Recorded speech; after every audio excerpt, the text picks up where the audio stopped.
जीवित परमेश्वर के अनुग्रह के वचन। उत्पत्ति की पुस्तक अध्याय 43। देश में अकाल और भी भयंकर होता गया। जब वह अन्न जो वे मिस्र से ले आए थे समाप्त हो गया, तब उनके पिता ने उनसे कहा, फिर जाकर हमारे लिए थोड़ी सी भोजन वस्तु मोल ले आओ। तब यहूदा ने उससे कहा, उस पुरुष ने हमको चेतावनी देकर कहा, यदि तुम्हारा भाई तुम्हारे संग न आए तो तुम मेरे सम्मुख न आने पाओगे। इसलिए यदि तू हमारे भाई को हमारे संग भेजे, तब तो हम जाकर तेरे लिए भोजन वस्तु मोल ले आएंगे।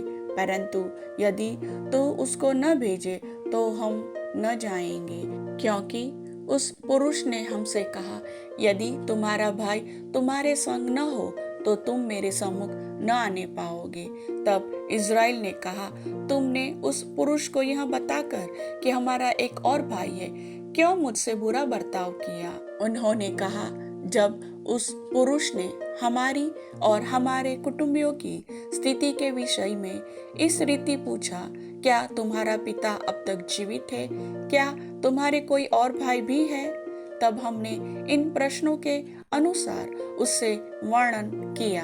फिर हम क्या जानते थे कि वह कहेगा, अपने भाई को यहाँ ले आओ। फिर यहूदा ने अपने पिता इज़राइल से कहा, उस लड़के को मेरे संग भेज दे कि हम चले जाए। इससे हम और तू और हमारे बाल बच्चे मरने न पाएंगे, वरन जीवित रहेंगे। मैं उसका जामीन होता हूँ। मेरे ही हाथ से तू उसको वापस लेना।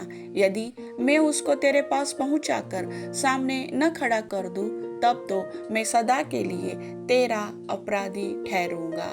यदि हम लोग विलंब न करते तो अब तक दूसरी बार लौट आते। तब उनके पिता इज़राइल ने उनसे कहा, यदि सचमुच ऐसी ही बात है तो यह करो, इस देश की उत्तम उत्तम वस्तुओं में से कुछ कुछ अपने बोरों में उस पुरुष के लिए भेंट ले जाओ, जैसे थोड़ा सा बलसान और थोड़ा सा मधु और कुछ सुगंध द्रव्य और गंधरस, पिस्ते और बादाम। फिर अपने अपने साथ 2 रुपया ले जाओ, और जो रुपया तुम्हारे बोरों के मुंह पर रखकर लौटा दिया गया था उसको भी लेते जाओ। कदाचित यह भूल से हुआ हो। अपने भाई को भी संग लेकर उस पुरुष के पास फिर जाओ, और सर्वशक्तिमान परमेश्वर उस पुरुष को तुम पर दया करेगा, जिससे कि वह तुम्हारे दूसरे भाई को और बिन्यामीन को भी आने दे। और यदि मैं निर्वंश हुआ तो होने दो। तब उन मनुष्यों ने वह भेंट और 2 रुपया और बिन्यामीन को भी संग लिया और चल दिए, और मिस्र में पहुंचकर यूसुफ के सामने खड़े हुए। उनके साथ बिन्यामीन को देखकर यूसुफ ने अपने घर के अधिकारी से कहा, उन मनुष्यों को घर में पहुंचा दो और पशु मारकर भोजन तैयार करो, क्योंकि वे लोग दोपहर को मेरे संग भोजन करेंगे। तब वह अधिकारी पुरुष यूसुफ के कहने के अनुसार उन पुरुषों को यूसुफ के घर में ले गया। जब वे यूसुफ के घर को पहुंचाए गए, तब वे आपस में डरकर कहने लगे, जो रुपया पहली बार हमारे बोरों में लौटा दिया गया था, उसी के कारण हम भीतर पहुंचाए गए हैं, जिससे कि वह पुरुष हम पर टूट पड़े और हमें वश में करके अपने दास बनाए और हमारे गधों को भी छीन ले।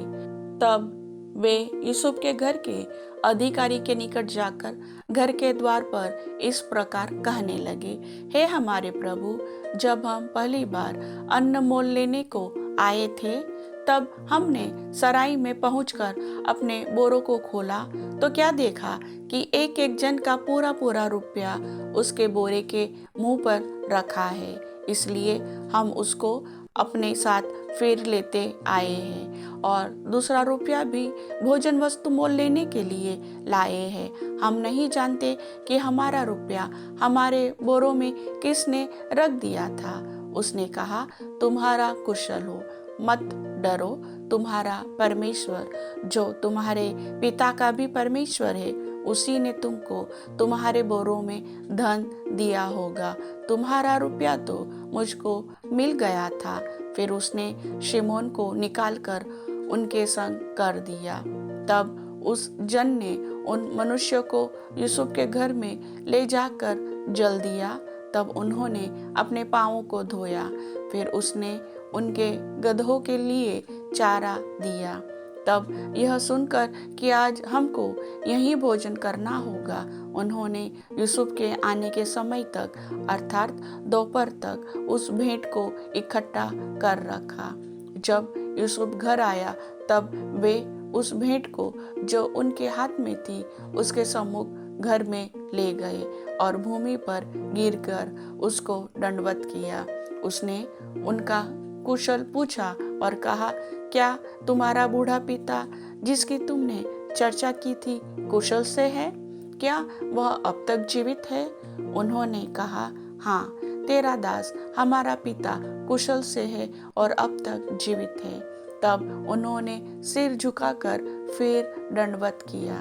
तब उसने आंखें उठाकर और अपने सगे भाई बिन्यामीन को देखकर पूछा, क्या तुम्हारा वह छोटा भाई जिसकी चर्चा तुमने मुझसे की थी यही है? फिर उसने कहा, हे मेरे पुत्र, परमेश्वर तुझ पर अनुग्रह करे। तब अपने भाई के स्नेह से मन भर आने के कारण और यह सोचकर कि मैं कहाँ जाकर रोऊं, यूसुफ तुरंत अपनी कोठरी में गया और वहाँ रो पड़ा। फिर अपना मुंह धोकर निकल आया और अपने को शांत कर कहा, भोजन परोसो।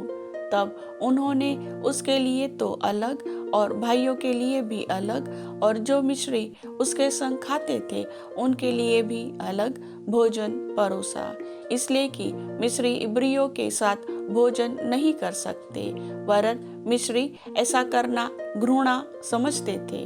सो यूसुफ के भाई उसके सामने बड़े बड़े पहले और छोटे छोटे पीछे अपनी अपनी अवस्था के अनुसार क्रम से बैठाए गए।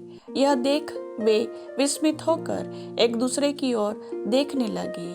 तब यूसुफ अपने सामने से भोजन वस्तुएं उठा उठा कर उनके पास भेजने लगा और बिन्यामीन को अपने भाइयों से 5 गुना भोजन वस्तु मिली और उन्होंने उसके संग मनमाना खाया पिया। प्रभु वचन के सुनने वाले सभी भाई बहनों को आशीष दे। आमीन।